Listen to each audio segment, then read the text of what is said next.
Hello అండి, welcome back to our channel Rajahmundry Sunitha. Friends, ఈరోజు వీడియోలో ఎంతో టేస్టీగా మనము ఎప్పటికంటే అప్పుడు చేసుకోగలగా టమోటా నిల్వ పచ్చడిని మీకు ఎలా చేసుకోవాలో చూపిస్తాను ఫ్రెండ్స్. ఇది చాలా ఈజీ అండి. 1 కేజీకి 1 కేజీ టమోటా తీసుకుని దాన్ని శుభ్రంగా కడిగి ఇలా ముక్కల కింద కట్ చేసుకోవాలి ఫ్రెండ్స్.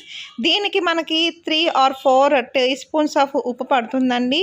1 స్పూన్ పసుపు కూడా యాడ్ చేయాలి ఫ్రెండ్స్. దీంట్లో 1 కేజీ టమోటాలకి 100 గ్రాముల వరకు మనకి చింతపండు, పిక్కలేని చింతపండు అంటూ పడుతుందండి. ఇది మనము 1వ రోజు మధ్యాహ్నానికి రెడీ చేసి పెట్టుకొని మొత్తం అంతా బాగా కలిపి మూత పెట్టుకోవాలి. 3వ రోజు అంటే 3rd డే మార్నింగ్కి మనకి ఊట అంటూ పైకి వస్తుంది ఫ్రెండ్స్. ఈ ఊటని మనం సపరేట్ చేసుకున్నానికి ఇలాగ టమోటాల నుంచి మనము జ్యూస్ని సపరేట్ చేయాలండి. నేనైతే డైరెక్ట్గా ప్లాస్టిక్ షీట్లోకి పెట్టాను ఫ్రెండ్స్. అలాగా మనం ముక్కల్ని, ఊటని, జ్యూస్ని సపరేట్ చేసి 1 డే ఎండబెట్టుకోవాలి.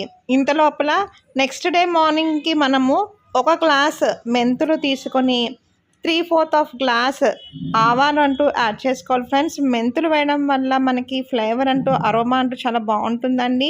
దీంట్లోనే మీకు కావాలంటే ధనియాలు, జీలకర్ర కూడా వేసుకొని మనం ఫైన్ పౌడర్ కింద చేసుకోవచ్చు ఫ్రెండ్స్. అది కూడా టేస్ట్ చాలా బాగుంటుందండి. ఇప్పుడు నెక్స్ట్ డే ఎండిపోయిన టమోటాలని మనము మిక్సీ చేసుకోవాలి.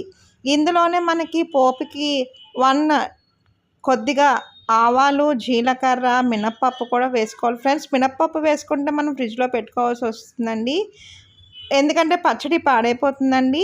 ఇంగువ, మీకు తగ్గ ఇంగువ వేసి, ఎండుమిరపకాయలు, కరివేపాకు, కావాలంటే వెల్లుల్లిపాయలు కూడా వేసుకొని పెట్టుకోవచ్చు ఫ్రెండ్స్.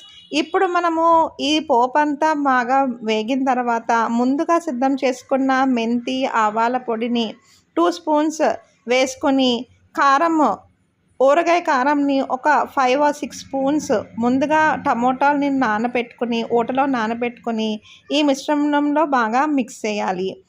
నూనె బాగా కాగిన తర్వాత ఇంగువ బాగా స్మెల్ వస్తుంది ఫ్రెండ్స్. బాగా కాగిన తర్వాత చల్లార్చిన ఇంగువ నూనెని ముందుగా సిద్ధం చేసుకున్న టమోటో మిశ్రమంలో కలిపితే మనకి నిల్వ పచ్చడి రెడీ అండి. Thank you for watching.